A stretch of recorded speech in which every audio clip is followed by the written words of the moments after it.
नमस्ते बच्चों, कक्षा 5वीं के हिंदी के सत्र में आपका स्वागत है।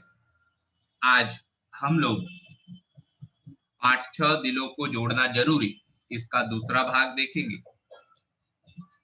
पिछले भाग में हमने देखा कि लेखक अर्थात साने गुरुजी ने उनकी विद्यार्थिनी सुमति को पत्र लिखकर उसे समझाया है कि पढ़ाई के साथ साथ अन्य बातों में आगे रहना भी जरूरी है। चलिए अगले भाग में साने गुरुजी क्या बताते हैं वो सीखेंगे।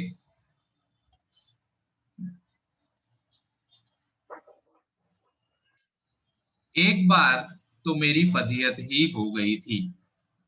अब ये किस बारे में लेखक कह रहे हैं कि लेखक ने कहा कि मुझे हिंदी अच्छी तरीके से नहीं आती है, ठीक है, मैंने उसका प्रयास भी किया लेकिन अब भी उनकी हिंदी उतनी अच्छी नहीं हो पाई है।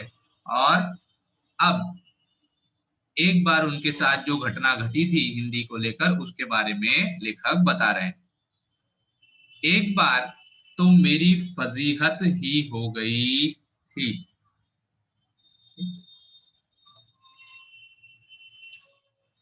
हुआ यूं कि मैं एक गांव गया था व्याख्यान देने। व्याख्यान के बाद कुछ लोग मेरे पास आए। वे वहां के राष्ट्रभाषा केंद्र के संचालक थे।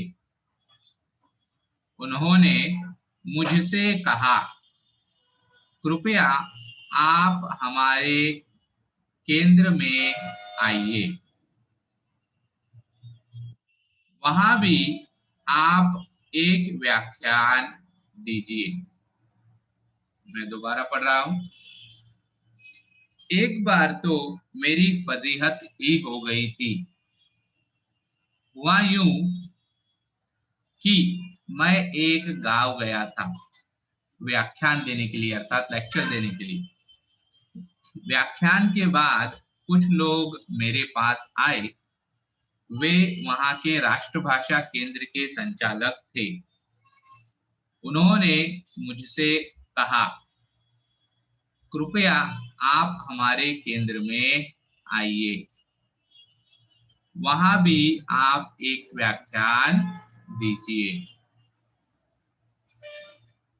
कृष्ण कुमार माइक ऑन करो। हाँ सर। पढ़ो कृष्ण कुमार। एक बार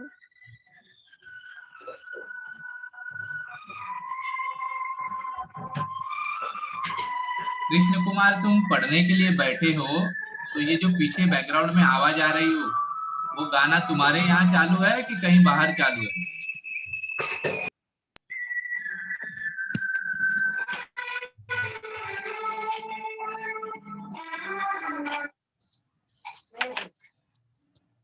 हो गया सर। पढ़ाई करते वक्त शांत जगह पर बैठा करो ताकि तुम्हारा पूरा ध्यान पढ़ाई में लगे। चलो पढ़ो। हाँ सर। एक बार तो मेरे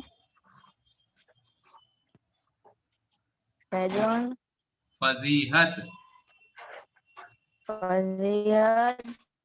ही हो गई थी। हो गया था। हो गई थी। हो गई थी। हो गई थी। हुआ यूं हुआ यूं कि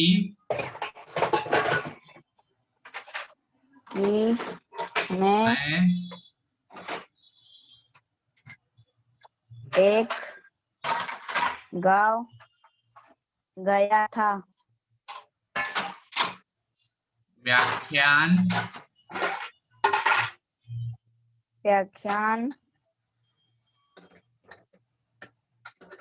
दोनों व्याख्यान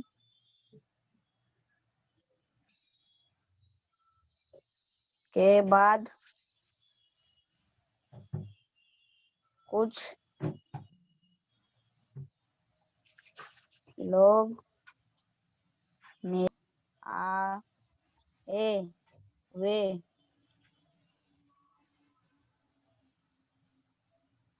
पास पास आए, वे वही के भाषा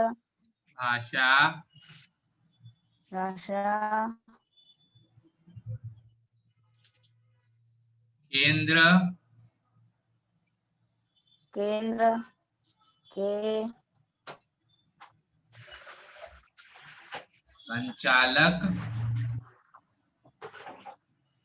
संचालक थे। उन्होंने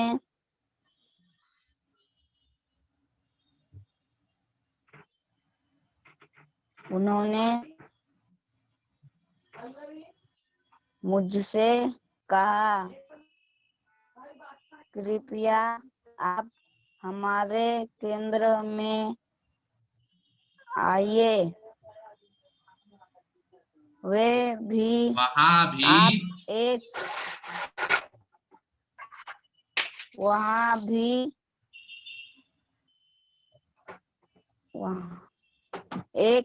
आप एक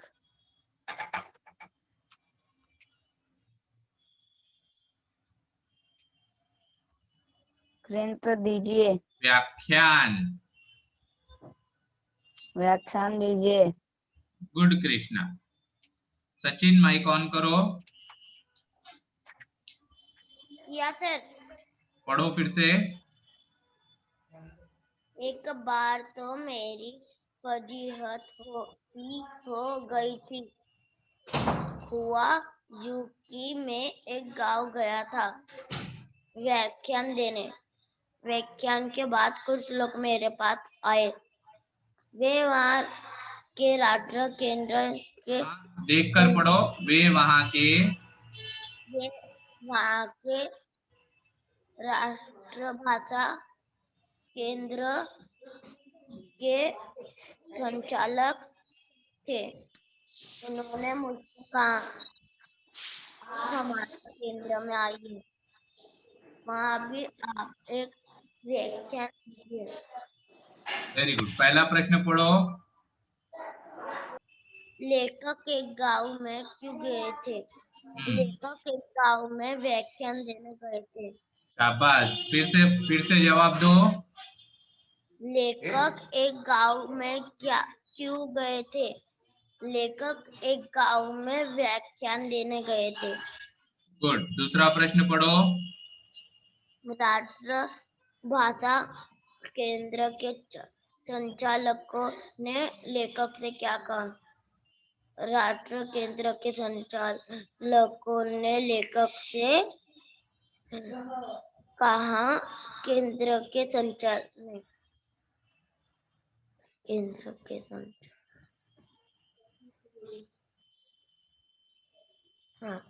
राष्ट्र केंद्र ने राष्ट्रभाषा केंद्र के संचालकों ने लेखक से कहा कि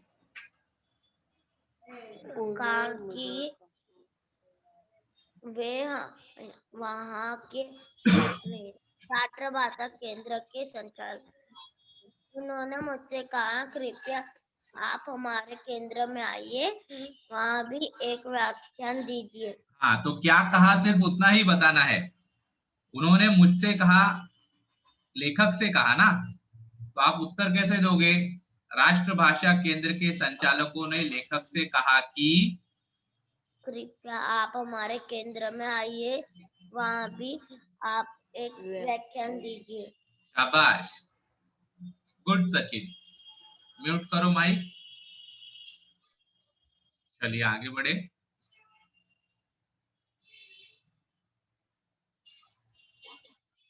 मैंने बहुत आनाकानी की, टालमटोल किया, पर आखिर मुझे जाना ही पड़ा। मैंने 5 ही मिनट व्याख्यान दिया, पर बहुत परेशानी हुई। ऐन मौके पर एक संत का एक पद मुझे याद आया, बस उसी के सहारे काम चलाया। वह पद इस तरह है, दिल किसी का मत दुखाओ, यह तो खुदा की मस्जिद है। सचमुच सुमति, संत ने कितनी अच्छी बात कही है। हृदय रूपी मस्जिद। अनेक बार ऐसा होता है कि बाहरी मस्जिद या मंदिर को अगर किसी ने हानि पहुंचाई तो लोग दंगा फसाद करते हैं, पर इस हृदय रूपी मस्जिद मंदिर को बार बार चोट पहुंचाने के बावजूद हम कुछ नहीं करते। इसलिए कवि ने कहा कि किसी के भी दिल को ठेस मत पहुंचाओ। हम हिंदी क्यों सीखें? दिलों को जोड़ने के लिए, एकता के लिए। सिर्फ हिंदी की परीक्षा देना काफी नहीं है, दिलों को जोड़ना भी जरूरी है। शिवसागर, माइक ऑन करो। Yes sir. और देख देख कर पढ़ना शुरू करो। मैंने बहुत आनकानी देख कर पढ़ो, इसलिए मैंने पहले कहा शिवसागर, देख कर समझ कर फिर पढ़ो। आनाकानी गुड। आनाकानी की टालमटोल किया, पर आखिर मुझे जाना ही पड़ा। मैंने 5 ही मिनट व्याख्यान दिया, पर बहुत परेशानी हुई। ऐसा देख कर पढ़ो, मौके इसलिए मैंने कहा देख कर पढ़ो। ऐने मौके देख कर पढ़ो। पर शिवसागर, तुमको आता है पढ़ने के लिए, देखो, सिर्फ देखो, ध्यान से सोचो फिर पढ़ो। ऐने देख कर पढ़ो। हाँ, ऐन मौके पर एक संत का एक पद मुझे याद आया, बस उसी के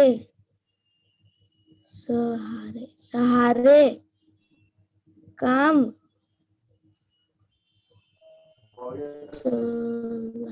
चलाया। वह पद इस तरह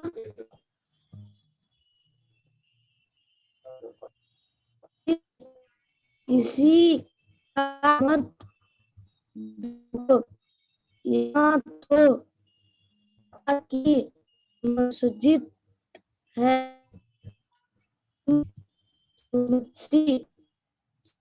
ने कितनी अच्छी बात कही है। हृदय रूपी मस्जिद। अनेक बार ऐसा होता है कि बाहरी मस्जिद या मंदिर को अगर किसी ने हानि पहुंचाई तो लोग दंगा फसाद करते हैं, पर इस हृदय रूपी मस्जिद मंदिर को बार बार चोट पहुंचाने के बावजूद हम कुछ नहीं कहते, इसीलिए कवि ने कहा कि किसी के भी दिल को ठेस मत पहुंचाओ। हम हिंदी क्यों सीखे? दिलों को जोड़ने के लिए, एकता के लिए। सिर्फ हिंदी की परीक्षा देने काफी नहीं है, दिलों को जोड़ना भी जरूरी है। Good, well done. अब प्रश्न पहला पढ़ो शिवसागर। लेखक ने कितने मिनट का व्याख्यान दिया? लेखक ने 5 मिनट का व्याख्यान दिया। शाबाश। दूसरा प्रश्न पढ़ो। क्या जोड़ना जरूरी है?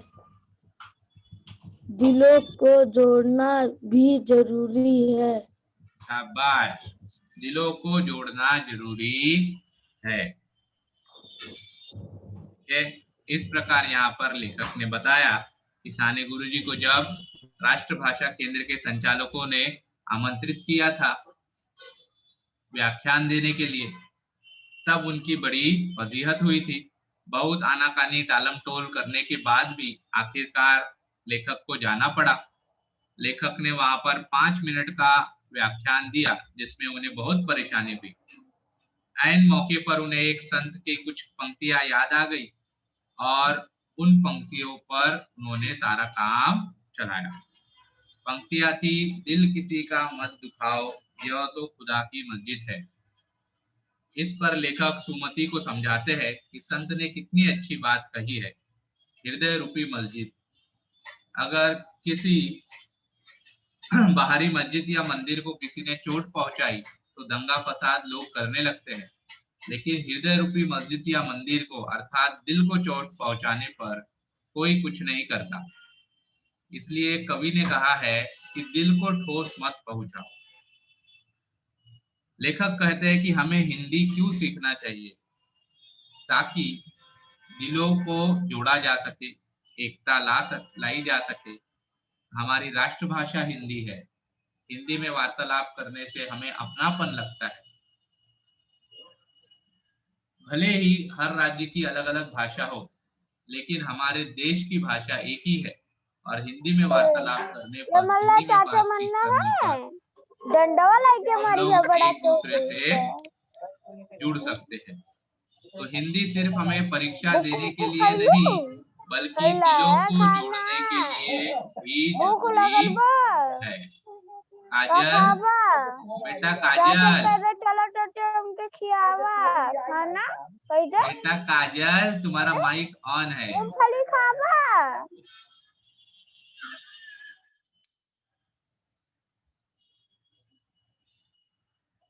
चलिए आगे बढ़े। करण सोनार, माइक ऑन करो। किया सर। पढ़ो।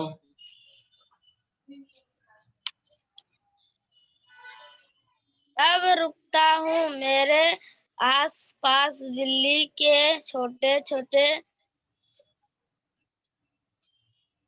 बिलौटे कुछ गड़बड़ कर रहे हैं। हो सकता है कि कुछ बिलौटे शाही की दवास पर झपट पड़े, अतः पत्र को विराम दे रहा हूँ।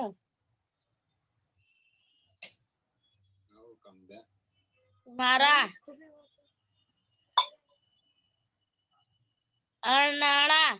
अन्ना मूल मराठी पत्र सोने गुरुजी, अनुवादन प्रकाश बोकिल। ओके। साने जी गुरुजी कह रहे हैं कि अब रुकता हूं, अर्थात लेखक जिन्होंने ये पत्र लिखा है, ठीक है, मेरे आसपास बिल्ली के छोटे छोटे बिलौटे कुछ गड़बड़ कर रहे हैं। बिलौटे मतलब बिल्ली के बच्चे। हो सकता है कि कुछ बिलौटे शाही की दवा, शाही की बोतल पर झपट पड़े, अतः पत्र को विराम दे रहा हूं। मतलब पत्र वो यहाँ पर खत्म कर रहे हैं, पूर्ण कर रहे हैं, लिखना बंद कर रहे हैं। तुम्हारा अन्ना, अब सुमति इनको अन्ना कहकर पुकारती होगी, इसलिए यहाँ पर इन्होंने लिखा है तुम्हारा अन्ना। मूल मराठी पत्र साने गुरुजी द्वारा लिखा गया है और उसका हिंदी में अनुवाद प्रकाश बुकिल ने किया। करण, पहला प्रश्न पढ़ो। कौन गड़बड़ कर रहा है? फिर से पढ़ो प्रश्न, फिर से पढ़ो, देख कर पढ़ो।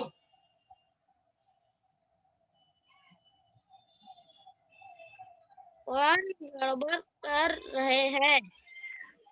उत्तर दो।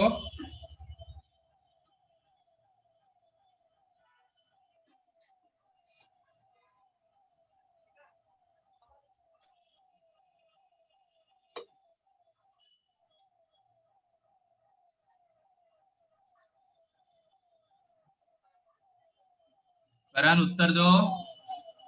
बिलौटे गड़बड़ कर रहे हैं। फिर से। बिलौटे गड़बड़ कर रहे हैं। हाँ, बिल्ली के छोटे छोटे बिलौटे गड़बड़ कर रहे हैं। शाबाश। दूसरा प्रश्न करण। कुछ बिलौटे किस पर झपट सकते थे?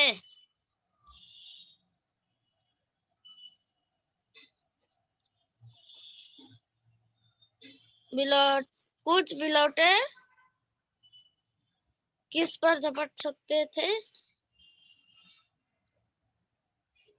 कुछ बिलौटे स्याही पर झपट पड़े।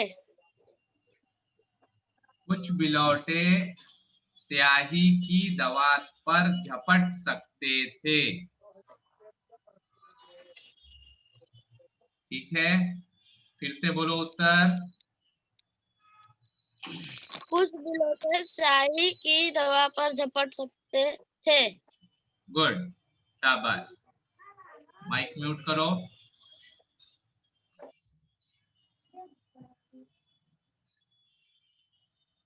धन्यवाद बच्चों, आज के सत्र में यहीं तक।